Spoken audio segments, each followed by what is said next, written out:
Side खबरों के लिए सब्सक्राइब करें फ्लेम मीडिया और उसके बाद बेल आइकन को प्रेस करें ताकि सबसे पहले आपको मिले एक्सक्लूसिव खबरें।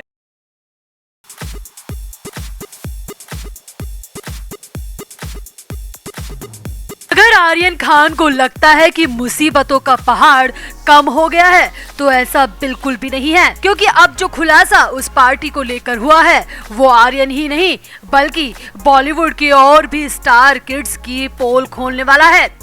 किस तरह ये स्टार किड्स अमीरी के नशे में चूर होकर अय्याशी करते हैं, नशे और लड़कियों को अपने मुट्ठी की मिट्टी समझते हैं और हर बार कानून से खिलवाड़ करते हैं। मगर कहते हैं ना, पाप का घड़ा एक ना एक दिन तो फूट ही जाता है और यही पाप का घड़ा समंदर के बीचों बीच 2 अक्टूबर की आधी रात को फूट ही गया था। इसके बाद तो बॉलीवुड में समीर वानखेड़े के नाम से लोगों की कपकपी छूटने लग गई है। हालात तो यहाँ तक पहुँच गए कि कई स्टार किड्स भारत छोड़कर भागने को मजबूर हो गए हैं और कई स्टार अंडरग्राउंड हो गए हैं, क्योंकि एनसीबी लगातार एक्शन में है और कभी भी किसी की भी पोल एनसीबी खोल सकती है। वहीं इसी बीच उस क्रूज पार्टी के होस्ट और आर्यन खान के सबसे खास दोस्त ने एनसीबी के सामने अपना मुंह खोल दिया है। आर्यन खान की हालत देखकर प्रतीक गाबा ने खुद को बचाने के लिए सरकारी गवाही देने तक को हाँ कह दी है और बता दिया है कि उस पार्टी में आर्यन खान गेस्ट नहीं थे बल्कि अपनी मर्जी से पहुंचे थे। तो क्या क्या खुलासे किए प्रतीक गाबा ने, आपको बताते हैं सब। आप भी वीडियो को शेयर करें और कमेंट भी करें। हाल ही में शाहरुख खान के ड्राइवर राजेश मिश्रा ने एनसीबी की पूछताछ में क्लियर किया था कि 2 अक्टूबर को उन्होंने आर्यन की गाड़ी ड्राइव की थी और उस गाड़ी में आर्यन खान के अलावा उनके 2 दोस्त भी थे। ड्राइवर राजेश मिश्रा ने बताया था कि उसी गाड़ी में प्रतीक गाबा भी क्रूज पार्टी में गए थे। प्रतीक गाबा के साथ आर्यन की कई फोटोज भी सोशल मीडिया साइट्स पर मौजूद हैं। दोनों को बड़ा गहरा दोस्त बताया जाता है। बताया जाता है कि प्रतीक गाबा से आर्यन का बहुत खास याराना है। मगर अब जो खुलासे प्रतीक गाबा ने एनसीबी के सामने किए हैं, उसके बाद आर्यन और प्रतीक का याराना तो टूट ही जाएगा, साथ ही साथ आर्यन खान की मुश्किलें भी और बढ़ना तय है। आपको बता दें कि आर्यन खान ने एनसीबी को दिए अपने बयान में कहा था कि वो अपनी मर्जी से क्रूज पार्टी में नहीं गए थे बल्कि उन्हें बतौर गेस्ट वहां पर इनवाइट किया गया था। आर्यन के वकील सतीश मानसिंदे ने भी कोर्ट में यही दलील दी थी कि आर्यन को ऐसी पार्टी में जाने की जरूरत ही नहीं है, वो तो इतना अमीर है कि पूरा क्रूज ही खरीद सकता है। आर्यन की तरफ से अब तक ये साबित किए जाने की कोशिश चल रही है कि आर्यन बहुत साफ सुथरा बच्चा है, वो तो बस शाहरुख खान का बेटा है, इसीलिए सेलिब्रिटी के तौर पर उस पार्टी में गेस्ट के रूप में गया था और इससे ज्यादा कुछ नहीं। मगर अब उसी पार्टी के होस्ट और आर्यन खान के दोस्त ने एनसीबी को बता दिया है कि आर्यन खान गेस्ट के रूप में नहीं गया था। जी हाँ, प्रतीक गाबा ने एनसीबी की 7 घंटे की पूछताछ में बहुत कुछ साफ कर दिया।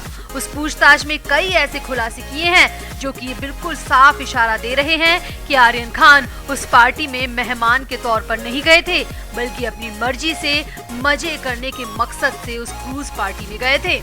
आजकल तो आम युवाओं को भी पता है कि रेव पार्टी क्या होती है, उसमें किस तरह प्रतिबंधित नशा किया जाता है, किस तरह गंदगी और नीचता की हद पार की जाती है, ये आज के आम युवाओं को भी पता है। तो क्या विदेश में पढ़े लिखे आर्यन खान को ये सब पता नहीं होगा कि वो जिस पार्टी में गेस्ट के रूप में जा रहे हैं वो किस तरह की पार्टी है, वो लीगल भी है या नहीं। सूत्रों की माने तो प्रतीक गाबा ने भी एनसीबी की पूछताछ में यही बताया है कि रेव पार्टी पूरी तरह इलीगल होती है, तो आर्यन ने ऐसे इनविटेशन को एक्सेप्ट ही क्यों किया। गाबा ने बताया कि मेरा नाम लिया जा रहा है कि मैं वहां पार्टी में होस्ट था और मैंने ही आर्यन को इनवाइट किया था, तो ये सरासर गलत है। सूत्रों की माने तो गाबा ने कहा, मैं तो खुद आर्यन के साथ उस पार्टी में पहुंचा था, अगर मैं होस्ट होता तो मैं गेस्ट के साथ क्यों जाता, मैं तो पहले ही चला जाता। मगर मैं खुद आर्यन और अरबाज के साथ उस पार्टी में एंजॉयमेंट के मकसद से गया था, लेकिन मुझे जैसे ही भनक लगी कि यहाँ पर कुछ गलत हो रहा है तो मैंने खुद को साइड कर लिया। यहाँ आपको याद दिला दे कि प्रतीक गाबा वो ही है जिन्हें लेकर एनसीपी नेता नवाब मलिक ने बीजेपी का आदमी कहा था और एनसीपी पर आरोप लगाया था कि एनसीपी ने प्रतीक गाबा समेत 3 लोगों को क्रूज से जाने दिया। लेकिन अब एनसीबी उसी प्रतीक गाबा से 7 घंटे पूछताछ कर अपनी रिपोर्ट तैयार कर चुकी है, जिसे वो कोर्ट में पेश करेगी। एनसीबी की माने तो प्रतीक गाबा समेत बाकी 2 अन्य लोगों को भी अभी तक क्लीन चिट नहीं दी गई है। एनसीबी के उच्च अधिकारियों ने प्रतीक गाबा से पूछताछ में सामने आई बातों का खुलासा करने से इनकार कर दिया, मगर इतना जरूर कहा कि वक्त और हालात की जरूरत के हिसाब से प्रतीक गाबा सरकारी गवाही में भी काम आ सकता है। एनसीबी अधिकारी ने कहा कि उसका बयान हमने दर्ज कर लिया है, जो कि एक चश्मदीद के बयान के तौर पर हम कोर्ट में पेश करेंगे। एनसीबी अधिकारियों का कहना है कि कोड ऑफ कंडक्ट के चलते हम ये नहीं बता सकते कि प्रतीक गाबा ने क्या कहा, लेकिन ये सारी बातें कोर्ट में रखी जाएंगी। एनसीबी अधिकारियों का कहना है कि आर्यन खान मामले और उस पूरे क्रूज पार्टी केस में प्रतीक गाबा बेहद अहम कड़ी है। फिलहाल हम प्रतीक से जरूरी सवालात कर चुके हैं और आगे जरूरत हुई तो हम 1-2 बार नहीं बल्कि कभी भी प्रतीक गाबा को पूछताछ के लिए बुला सकते हैं।